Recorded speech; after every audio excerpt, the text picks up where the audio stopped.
আজকে আমরা যে সুসংবাদটা দিতে যাচ্ছি আসিফ নজরুল স্যারের গতকালকে তিনি যে সুসংবাদটা দিয়েছেন, এতে পুরো বাংলাদেশের পোলাপাইন, বিশেষ করে পোলাপাইন প্রত্যেকেই খুশি উচ্ছ্বসিত হয়েছেন। আরেকটা সুসংবাদও আছে, সেটা আমি ভিডিও শেষ প্রান্তে দিচ্ছি। ডক্টর মিজানুর রহমান আজহারীর বিরুদ্ধে বলায় বিএনপি নেতা শামসুজ্জামান দুদুর অবস্থা খারাপ। শামসুজ্জামান দুদু গণধোলাই খেয়েছে। আমি একটা প্রমাণ আপনাদেরকে দেখাতে চাই এবং জনগণকে ধন্যবাদ দিতে চাই যে জনগণ ইলন মাস্ক কেন ক্যাপ্টেন ভারতীয়দের উপরে বা ভারতের উপরে? ভারতের পৃথিবীতে কোনো দেশে ইনফ্লুয়েন্স করার সুযোগ ভারতের নাই। এবং আপনি আমাকে বলেন not a single country, not even Bhutan, ভুটানের মতো দেশেও ইন্ডিয়ান ইনফ্লুয়েন্স এখন আর চলে না। 53 বছর পর বাংলাদেশ নিয়ে কল্পনাতীত যা ঘটল চীনে একটা চূড়ান্ত সমাধান হবে বলে প্রত্যাশা করছেন। 53 বছর পর আরেকটি অভাবনীয় নতুন দিগন্ত খুলতে যাচ্ছে বাংলাদেশের চীনের সঙ্গে। সেটা হচ্ছে অন্তর্বর্তীকালীন সরকারের ডক্টর ইউনূসের নেতৃত্বে এই সরকারের আরেকটি ঐতিহাসিক কূটনৈতিক সফলতা। দর্শক, এই সফলতার নেপথ্যে মূল অবদান বা গুরুত্বপূর্ণ অবদান, মূল বলব না, অতি গুরুত্বপূর্ণ অবদান বর্তমান রাজনৈতিক প্রেক্ষাপটে চীন বাংলাদেশকে অনেক সুযোগ দিচ্ছে। এই সুযোগ দেওয়ার অর্থ হচ্ছেই যে সরকারের সাথে তারা অনেক বেশি ঘনিষ্ঠ হচ্ছে, ভারতকে দূরে ঠেলে দিচ্ছে। এবং চীনের হাতে তো অফুরন্ত ক্ষমতা, তার অর্থ আছে, তার শক্তি আছে। অর্থ এবং শক্তি, দুই শক্তিটাই এখন বর্তমান সরকারের জন্য বা বর্তমান বাংলাদেশের জন্য খুব জরুরি। দেশনেত্রী বেগম খালেদা জিয়ার যা ক্ষতি হওয়ার সব হয়ে গিয়েছে। ইতিমধ্যেই লন্ডন থেকে জানা গিয়েছে তার লিভার যে প্রতিস্থাপন করা হবে সেটা আর সম্ভব হচ্ছে না, কারণ ফ্যাসিবাদী শেখ হাসিনা তাকে যথাসময়ে চিকিৎসার জন্য বিদেশে যেতে দেয়নি। জুলাই শহীদ স্মৃতি ফাউন্ডেশনের সাধারণ সম্পাদকের দায়িত্বে আমি নেই, সার্জিস আলম। হঠাৎ করে কেনই খবর? সবাই তো জানতো যে সার্জিস আলম এই দায়িত্বে আছেন, সেই দায়িত্ব থেকে কেন সরে গেলেন? বাংলাদেশে আপনি সিঙ্গেল রেকর্ড স্বাধীনতার 54 বছরে পাবেন না যে কোনো ব্যক্তি সমালোচনার মুখে, সামান্য সমালোচনার মুখে, ফেসবুকে দুই একটা কথার মুখে দায়িত্ব ছেড়ে দেয়। সার্জিস আলমের সেই বুকের পাটা সার্জিসের আছে এবং সার্জিস দেখিয়েছে যে না, আমি ছেড়ে দিলাম, আমি আজকে থেকে দায়িত্বে নাই, আমার চেয়ে বেটার যদি কেউ থাকে যে এটাকে বেটার চালাইতে পারে তারা চালাক। দর্শক শ্রোতা, আসসালামু আলাইকুম। নতুন একটা নিউজ ভিডিওতে আপনাদের জানাচ্ছি স্বাগতম। এইমাত্র পাওয়া তাজা এবং গরম খবর। ভারত এবার 7 সিস্টার থেকে শুরু করে বিভিন্ন রাজ্য হারাতে পারে, কারণ বিএনপির বড় বড় নেতাদের কিন্তু জেল থেকে ছেড়ে দিয়েছে। এবার কিন্তু ভারতের কপালে শনি রয়েছে বলে জানিয়েছে গণমাধ্যমে। সেই সাথে যে ভিডিওর অংশ বেশি দেখে ভিডিওগুলো শুরু করেছিলাম, সেই ভিডিওগুলো আপনারা বিস্তারিত মাধ্যমে একের পর এক দেখতে পারবেন। আশা রাখবো সম্পূর্ণ দেখে যাবেন, একটু স্কিপ করবেন। আজকের এই ভিডিওটি খুবই চাঞ্চল্যকর হতে চলেছে। আমি আর বেশি কথা না বাড়িয়ে সরাসরি বিস্তারিত নিয়ে যাবো। তার আগে ছোট রিকোয়েস্ট, আপনাদের কাছে যারা এরকম ভিডিও দেখতে পছন্দ করেন দ্রুত এই চ্যানেলটি সাবস্ক্রাইব করে পাশে থাকে বেল আইকনটি বাজিয়ে রাখবেন। ইতিমধ্যে যারা সাবস্ক্রাইব করে দিয়েছেন তাদের জানাচ্ছি অসংখ্য ধন্যবাদ। চলুন এই ভিডিওতে লাইক করে বিস্তারিত ভিডিওটি মলের স্ক্রিন থেকে তারা বাইকভাবে একের পর এক দেখে আসি।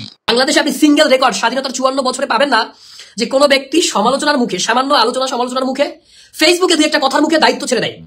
সার্জিস আলমের সেই বুকের পাটা সার্জিসের আছে এবং সার্জিস দেখিয়েছে যে না, আমি ছেড়ে দিলাম, আমি আজকে থেকে দায়িত্বে নাই, আমার চেয়ে বেটার যদি কেউ থাকে যে এটাকে বেটার চালাইতে পারে তারা চালাক। তো এই জন্য সার্জিসকে ধন্যবাদ জানানো উচিত। এবং সার্জিস হচ্ছে মানে একটা এক্সাম্পল, একটা উদাহরণ হয়ে থাকলো যে বাংলাদেশেও যদি কেউ তার দায়িত্বে অবহেলা করে, যদি কেউ তার দায়িত্বে যথাযোগ্যভাবে পালন করতে না পারে, তাহলে তাকে পদত্যাগ করতে হবে। This is called responsibility, this is called rule of law, this is called democracy, যেটা we wanna follow such kind of democracy. এবং আমরা যেই ধরনের ডেমোক্রেসিতে আমরা পৌঁছাইতে চাই, যেটা আমাদের আশা আকাঙ্ক্ষা যে আমরা ওই ধরনের ডেমোক্রেসি আমাদের দেশে আমরা বাস্তবায়ন করতে চাই। এই জন্য আমি আপনাদের কাছে করজোরে অনুরোধ করবো, সার্জিস আলম আজকে যেই দৃষ্টান্ত বাংলাদেশে স্থাপন করলেন, এই দৃষ্টান্ত অদূর ভবিষ্যতে ডক্টর মোহাম্মদ ইউনূস বলছেন যে যখন জনগণ বলবে তাকে আর দরকার নাই, সে তার ক্ষমতা ছেড়ে দিবে। বর্তমান অন্তর্বর্তীকালীন সরকার অনেকেই আছে, যখন খুশি তারা ক্ষমতা ছেড়ে দিবে, কারণ এরা এই অন্তর্বর্তীকালীন সরকারের অনেক ব্যর্থতা আছে। ধরুন যে এরা অনেক কাজ বুঝে না, যে আপনারা এর আগে কেউ সরকার চালায়, কেউ এনজিও চালাইছে, কেউ ইউনিভার্সিটির প্রফেসর, কেউ হচ্ছে ইঞ্জিনিয়ার, কেউ হচ্ছে আপনার অন্য বাহিনীতে, but they are not political person. হ্যাঁ, এবং they haven't any experience to run such kind of government. এই কারণে তাদের অনেক ভুল থাকতে পারে, বাট তাদের ইন্টেনশন, তাদের ইচ্ছা, তাদের ভালো কাজ করার মানসিকতা, এটা কিন্তু আপনি কোনোভাবেই অস্বীকার করতে পারবেন না। তাদের সমালোচনা করা এবং তারা সমালোচনাকে সাদরে গ্রহণ করে।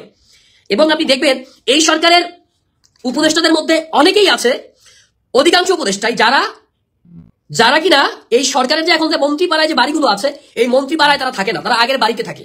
এবং তাদের আপনি দেখছেন যে মাননীয় প্রধান উপদেষ্টা যিনি হচ্ছেন প্রেস সেক্রেটারি, ইতিমধ্যে তার সম্পদের হিসাব পর্যন্ত দিয়ে দিছে। এটাই হচ্ছে রুল অফ ল। এবং আমরা দেখছি যে দুদকের যে পরিচালক হয়েছে, তিনিও তার সম্পদের হিসাব দিছে। তো এইভাবেই চলতে থাকুক, এভাবে জবাব দিতে আসুক। আগামী সুন্দর বাংলাদেশ আমরা সবাই মিলে মিশে একসাথে ঐক্যবদ্ধ হয়ে আগামী বাংলাদেশ সবাই গড়ে তুলবো।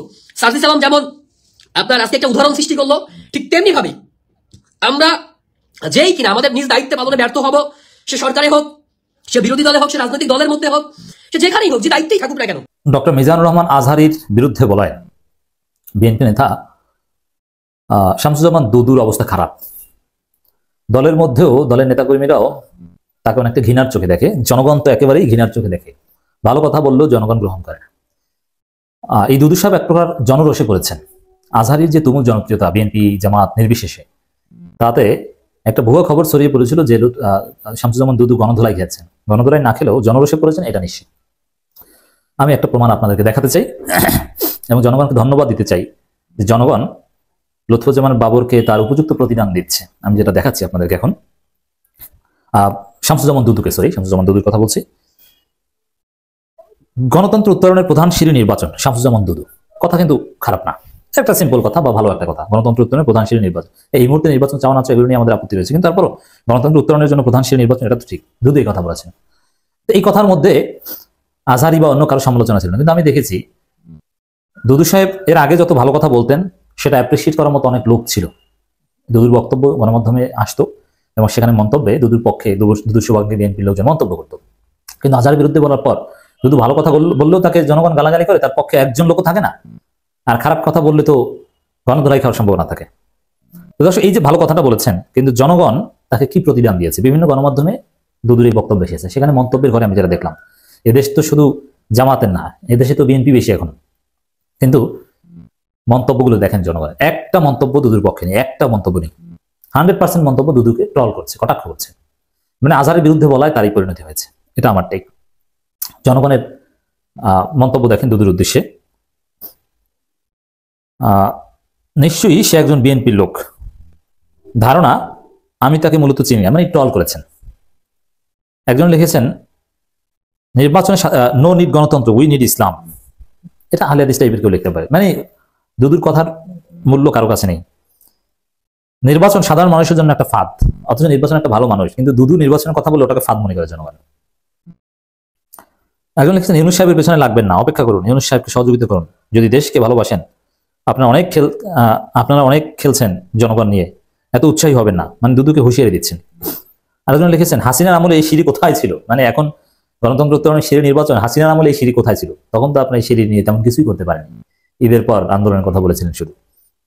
গত 15 বছরে 3 বার নির্বাচন হয়েছিল, লোম কার ছিঁড়ছিলেন? জনগণ দুদুকে জবাব দিচ্ছে। দুদু ভাই, ঈদের পর নির্বাচন হবে তো?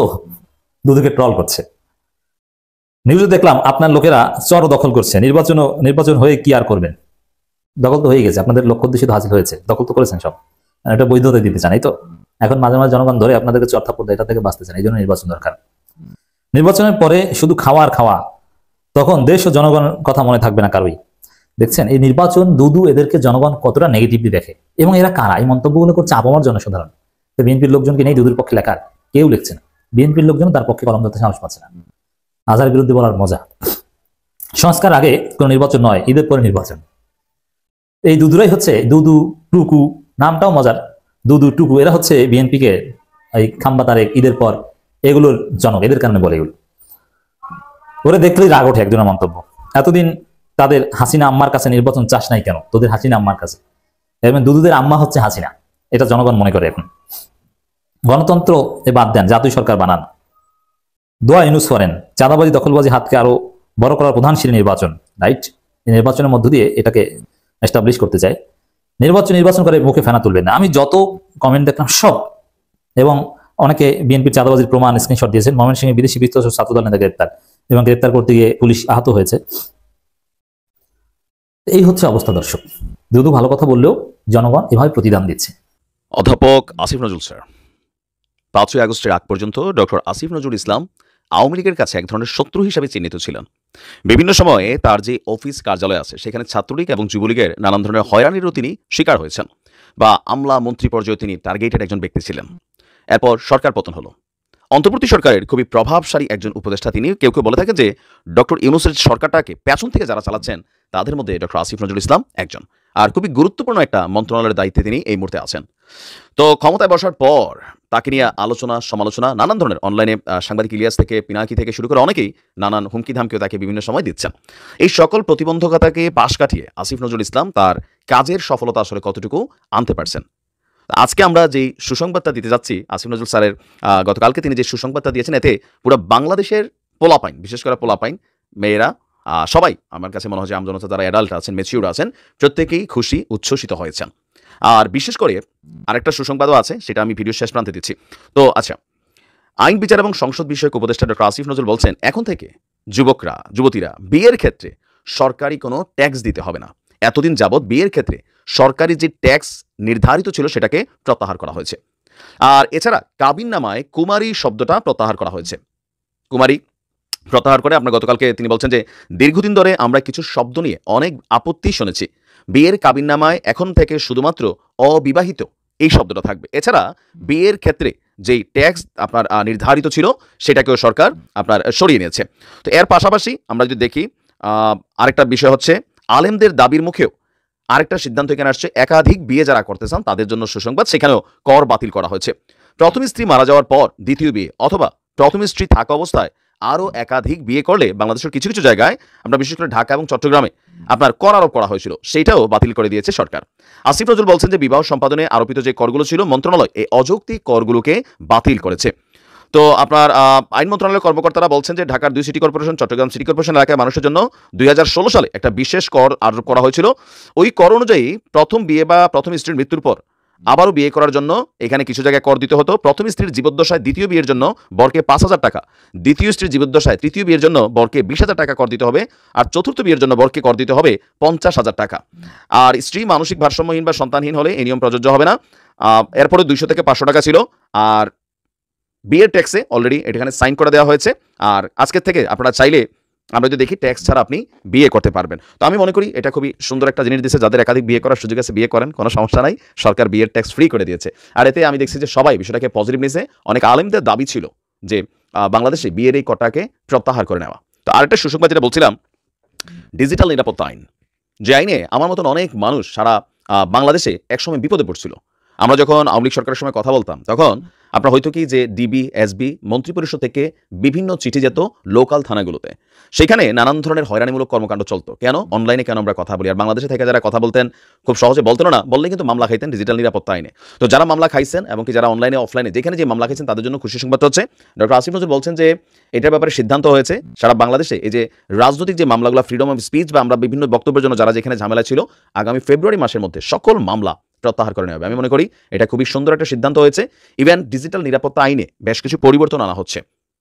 আমরা চাই এই সরকার অন্তত বাক স্বাধীনতার জায়গাটাকে মেকশিওর করুক। তবে বাক স্বাধীনতার নামে কাউকে গালাগালি করা, কারো গোষ্ঠী উদ্ধার করা, কারো চরিত্র হনন করা, এটারও আবার আসলে সুযোগ নেই, কারণ আমরা সুযোগ পাইলে এটার অপব্যবহারই করি। বর্তমান রাজনৈতিক প্রেক্ষাপটে চীন বাংলাদেশকে অনেক সুযোগ দিচ্ছে। এই সুযোগ দেওয়ার অর্থ হচ্ছেই যে সরকারের সাথে তারা অনেক বেশি ঘনিষ্ঠ হচ্ছে, ভারতকে দূরে ঠেলে দিচ্ছে। এইসব পরিস্থিতি, এটা পরিষ্কার। চীনা ঋণ পরিশোধে আরো বেশি সময় পাচ্ছে বাংলাদেশ। এই সময়টা দরকার। বর্তমানে যেই অর্থনৈতিক সংকট চলছে, সেখান থেকে একটু দম ফেলার জন্য একটু ফুরসত দরকার।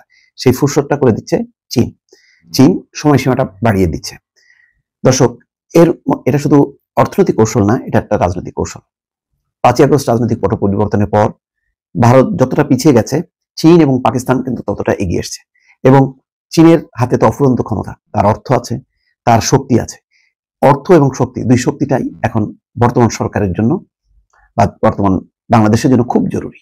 চীন অব্যাহতভাবে যে চাপের মুখে রেখেছে বাংলাদেশকে, তার থেকে বাঁচতে, অর্থনৈতিক সংকটটা এগিয়ে নিতে, এবং বাংলাদেশের পাশে চীন আছে, এটাও একটা বড় ধরনের শক্তি, অন্তত ভারতকে দেখানোর জন্য, যাতে ভারত নিবৃত হয়। নতুবা ভারত যেভাবে অ্যাগ্রেসিভলি সীমান্ত অঞ্চল থেকে শুরু করে তাদের গণমাধ্যম এবং আন্তর্জাতিক কূটনীতিতে যেভাবে বাংলাদেশ বিরোধী তাদের অবস্থান, সেই অবস্থানটাকে নিউট্রাল করার জন্য চীনকে জরুরি।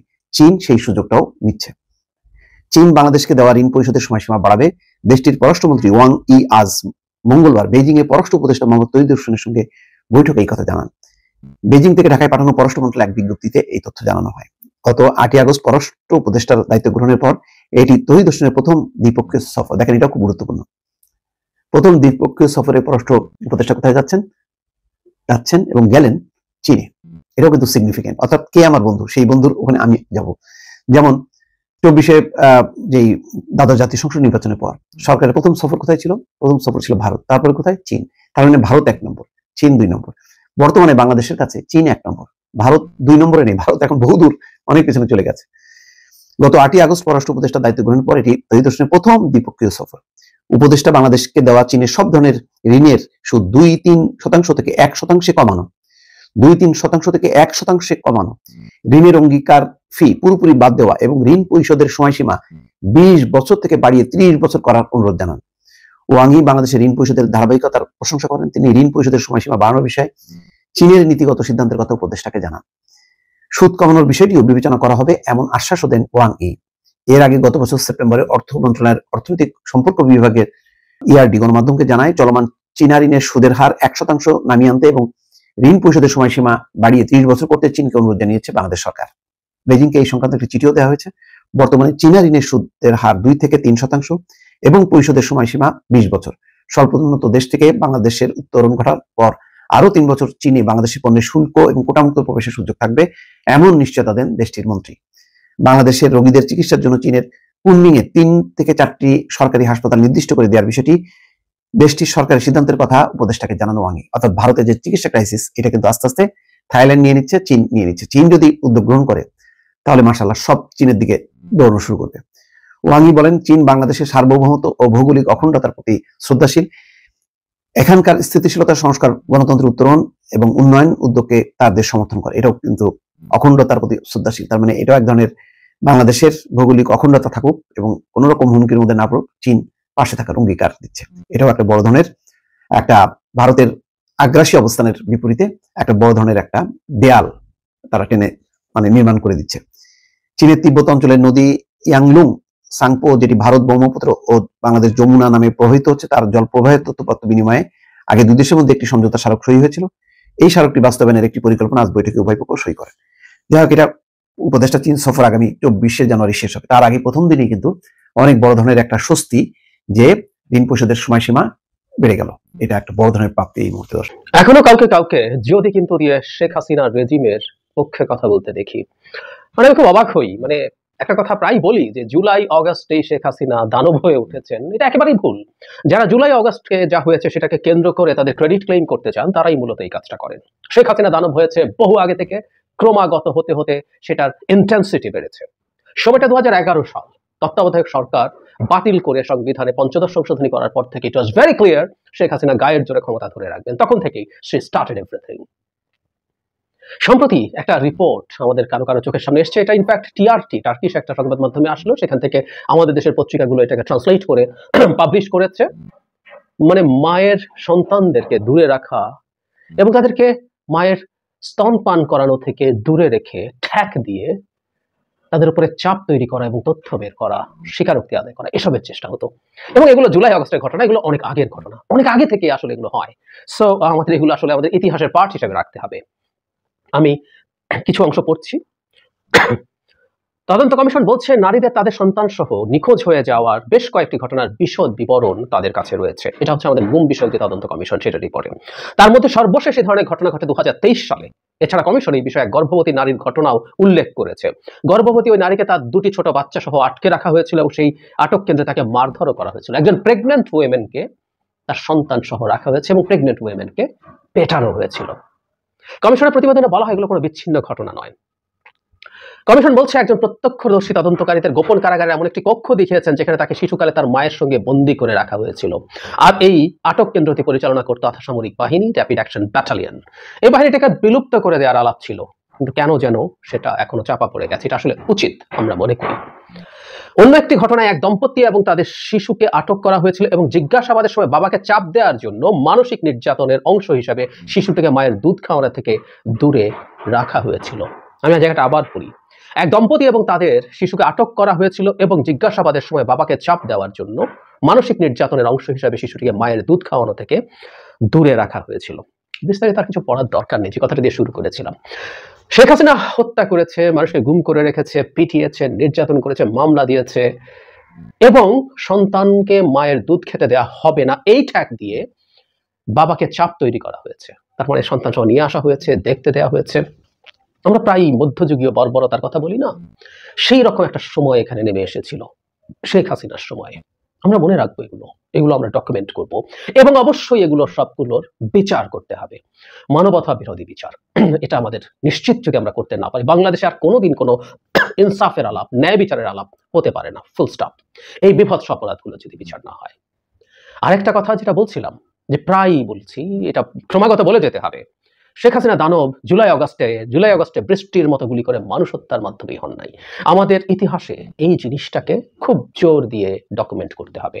তারপরে এন্টায়ার জার্নিতে এই যে গুমের যে কমিশন, তারা যে পরিমাণ গুমের তথ্য, তারা 1600-র কথা বলেছেন, এই সংখ্যাটা 3000-এর বেশি হবে বলে তারা বলছেন। তারা প্রাথমিকভাবে এটুকু জানিয়েছেন তাদের বিস্তারিত তথ্যে। এই মানুষগুলো জীবনে যে অবর্ণনীয় কষ্ট ডেকে এনেছেন, তারা কেউ আর ফিরেই আসেননি, কেউ ফিরে এসেছেন কয়েকদিন, কয়েক মাস বা বছর, 2 বছর, 3 বছর, 7-8 বছর পরও কেউ ফিরে এসেছেন, কেউ ইভেন কয়েক ঘন্টাও গুম ছিলেন। মানে আমাদের এই ব্যাপারটা একটু মাথায় রাখতে হবে যে কারোর সন্তান কয়েক ঘন্টা গুম থাকা, কয়েকদিন গুম থাকা, এর চেয়ে বিভৎস কিছু হয় না। গুম হত্যার চাইতে খারাপ অপরাধ, হত্যার চাইতে খারাপ অপরাধ। আমি আগেও হয়তো কোনো ভিডিওতে বলেছি, কথাটা আমার খুব বলা হয়। কোটা মুভমেন্ট 18 সালে যখন হচ্ছিল, তখন কোটা মুভমেন্টের সময় 3 জন স্টুডেন্টকে গ্রেফতার করা হয়েছিল তেজগাঁও এলাকা থেকে, আমি ভুল না করে থাকলে। তারা কয়েকদিন গুম ছিল। এরপর যখন তাদেরকে আদালতে প্রডিউস করা হয়, তাদের বাবা মায়ের মুখে আনন্দ দেখা গিয়েছিল। মানে একটা রাষ্ট্রকে কোন জায়গা নিয়ে গিয়েছিল অসভ্য দানব শেখ হাসিনা, যে অকারণে ভুলভাবে বিনা অপরাধে জেলে যাচ্ছে সন্তান, তারপরও বাবা মায়েরা খুশি হয়েছে, কারণ ওকে আমি পেলাম, ও গুম হয়ে যায় নাই। এই বাংলাদেশ তৈরি করেছিল শেখ হাসিনা। আর এই যে মায়ের সন্তানকে তার দুধ থেকে বঞ্চিত করার মাধ্যমে পিতার উপরে চাপ তৈরি করে, জিজ্ঞাসাবাদ করে, জিজ্ঞাসাবাদ তো না আসলে, এগুলো চাপ দিয়ে এক ধরনের স্বীকারোক্তি আদায়ের চেষ্টা, এগুলো হয়েছে। ইয়াস, এতটাই অসভ্য বর্বর ছিলেন তিনি। সুতরাং সারা সময় আওয়ামী লীগের পক্ষে থেকে শেষ মুহূর্তেও যারা শেখ হাসিনার বিরুদ্ধে গেছেন, তাদের একটু স্মরণ করা দরকার হোয়াট এক্স্যাক্টলি হ্যাপেন্ড। 11 সালের পর থেকে ধারাবাহিকভাবে বাংলাদেশে কি হয়েছে। শেষ মুহূর্তে শেখ হাসিনা দানব হয়েছেন, তাই সরে এসেছি, আমরা ওয়েলকাম করি, কিন্তু সেটাই যথেষ্ট না। প্রিয় দেশবাসী, শুরু থেকে শেষ পর্যন্ত যারা এই ভিডিওটি দেখেছেন, সকলকে জানাই অসংখ্য অসংখ্য ধন্যবাদ। যারা এরকম নিউজ ভিডিও পেতে পছন্দ করেন, তারা অবশ্যই এই চ্যানেলটি সাবস্ক্রাইব করে পাশে থাকা বেল আইকনটি বাজিয়ে দিবেন। যারা এখন এই ভিডিওটি শেয়ার করেননি, এই ভিডিওটি দ্রুত শেয়ার করে সকলকে দেখার সুযোগ করে দিন। আজকের মতন এই পর্যন্ত, দেখা হচ্ছে পরবর্তী কোনো ভিডিও নিয়ে, ইনশাল্লাহ।